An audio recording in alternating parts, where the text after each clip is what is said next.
It's the first bill approved in this year's legislative session. Minnesota Governor Tim Walz held a ceremonial signing Friday at the Brooklyn Park Central Fire Station. The bill provides an extra safety net for emergency responders and healthcare staff who contract COVID-19. It had significant bipartisan support. This is the way that things should be done. It's a smart piece of legislation that ensures the safety and the security for our first responders. It puts our money literally where our mouth is. The legislation extends workers' compensation benefits to those presumed to have contracted COVID while on the job. It applies to doctors, nurses, and other healthcare workers, as well as first responders, including police and firefighters. Child care providers are also included. The benefits were initially approved at the start of the pandemic, but had expired in December until the passage of the bill this month. Brooklyn Park Fire Chief John Cunningham says it will help his department that previously dealt with significant cases of COVID during the Omicron surge. For Brooklyn Park, we've seen COVID impact our ranks. We're already a short-staffed organization.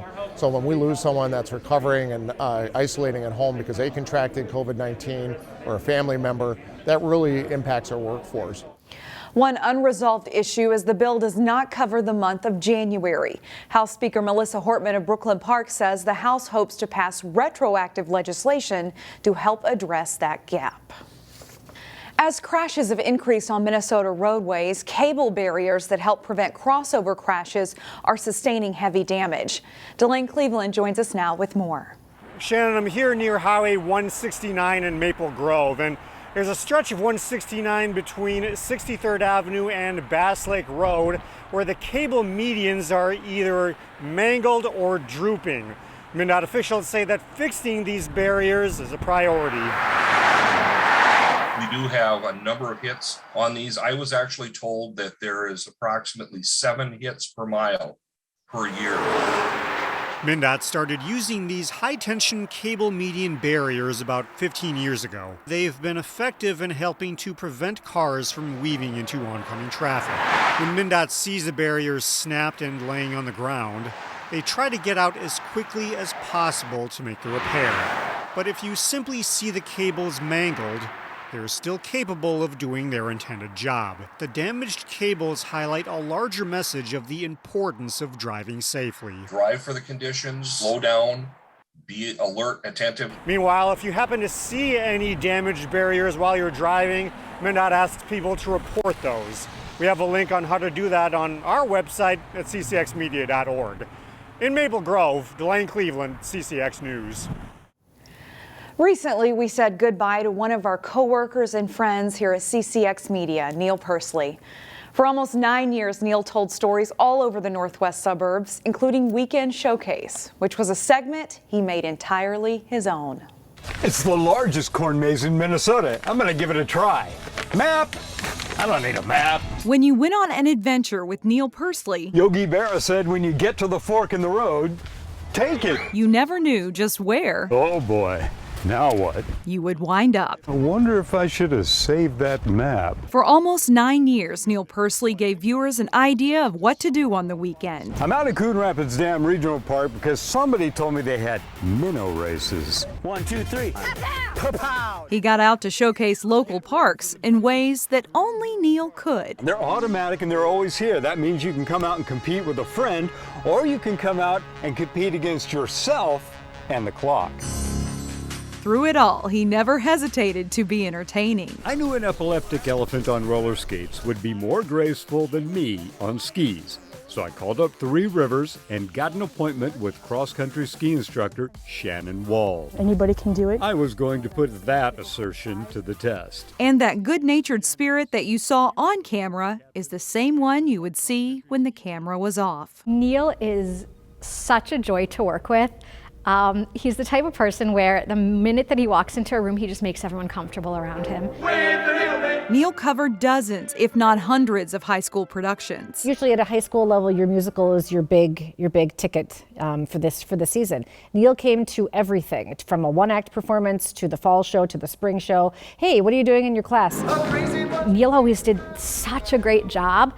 at making these shows seem so appealing to our audiences. And I know for a fact that there were people who came to that show because of what they saw, because of Neil's packages on our shows. Oh, I can change off a crown. Neil embraced the role of shining a light on high school theater. What I think is so special about Neil is he really does seem to love and enjoy not only what he does, but he really appreciates the art that the students are making. He made kids, he made even me feel like our production was something really, really important. And of course it's important to us, Ever since I got that. but for an outside person to make you feel like this is something that's really important and we need to get the word out.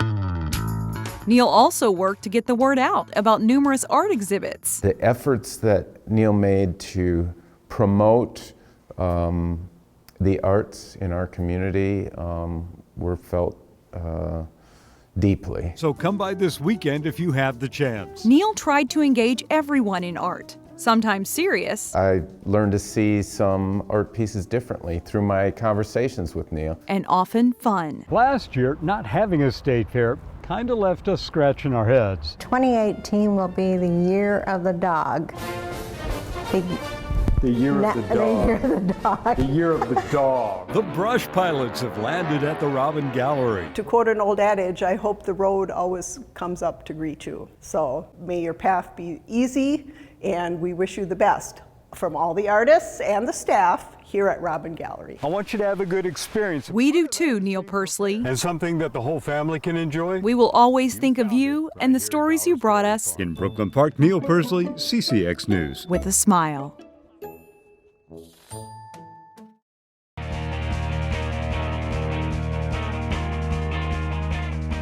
The high school Nordic ski season wraps up next week at the state meet. Spots at state were on the line for local teams at 2 section meets this week. We'll start with highlights from Section 6.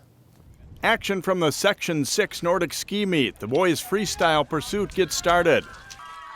Daniel McCullough of Wayzata races to the win in a combined time of 27:09 and helps the Trojans to the team title. And he's exhausted. Second place goes to Miles Miner of Orono, 20 seconds behind McCullough. In 3-4-5, it's Brendan Hiver of Wayzata, Josh Fred of Breck, and Noah Castor of Wayzata. Noah Brecker of Armstrong is 6th, and he helps the Falcons to second place as they advance to state along with Wayzata. The snow is flying as Sydney Drevlo of Hopkins starts the girls' pursuit with a big lead after a strong first race. Drevlo wins easily for the Royals in a combined time of 29:54, well ahead of the pack. Second goes to Audrey Parham of Wayzata in a time of 31:28, and the Trojans win a tiebreaker with Hopkins for the second place team spot. Elsa Bergman of Hopkins is third, and St. Louis Park's girls win the team title. We spoke with boys winner McCullough about his day. I felt great. It was good that the team did well too, and I mean, it felt really good to just get out there and race my heart out. One day earlier, skiers in Section 5 hit the course. Jason Malillo has the highlights from that meet. Highlights from the Section 5 Nordic Ski meet. Blaine's Ben Lewis is the overall winner, taking the classic and pursuit races. His combined time is 26:11.1. Second place goes to Maple Grove senior Miles Brown with a total time of 27:12.3, earning him a return trip to state. Coon Rapids' Aaron Casey comes in third place. Champlain Park junior Tyler Keys is fourth place as he leads the Rebels to the team title with Maple Grove second. To the ladies, Elk River Zimmerman's Haley Zimpel is a beast. The junior crushes the field and is the section champion with a combined time of 30 minutes, 17.1 seconds. Irondale sophomore Siri Stolen takes silver. Third place goes to Coon Rapids' Lilia Gilliard. Our top local finisher is Crimson senior Lindsay Young in fourth place. She'll go back to state one more time.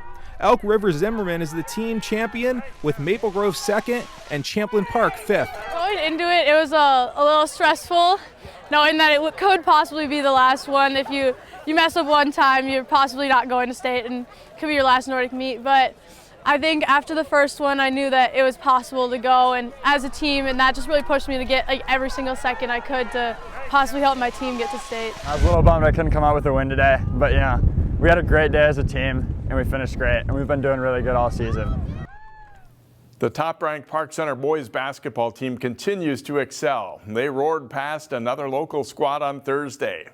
Armstrong hosts #1 Park Center in boys basketball. Armstrong starts in style as Peyton Newbern gets the breakaway dunk to get the crowd going. But Park Center goes on a run. Leo Torbor drives through the D for the layup, and it's 10-4 Pirates. Cody Pennebaker with the crossover, and he gets to the baseline for the jumper to cap a 19-0 run, and it's 21-4. Langdon College gets the friendly home rim bounce as Armstrong battles back to within 15. James Spencer, working hard inside, gets the hoop for the Pirates. They lead 49-23 at the half in this one. Second half, and Ayuba Birthday gets the steal ahead to Torbor for the layup, and it's 55-25. Park Center thumps Armstrong 81-42 to improve to 19-1. Jay Wilcox, CCX Sports. Find more prep sports games and highlights at ccxmedia.org and follow us on social media.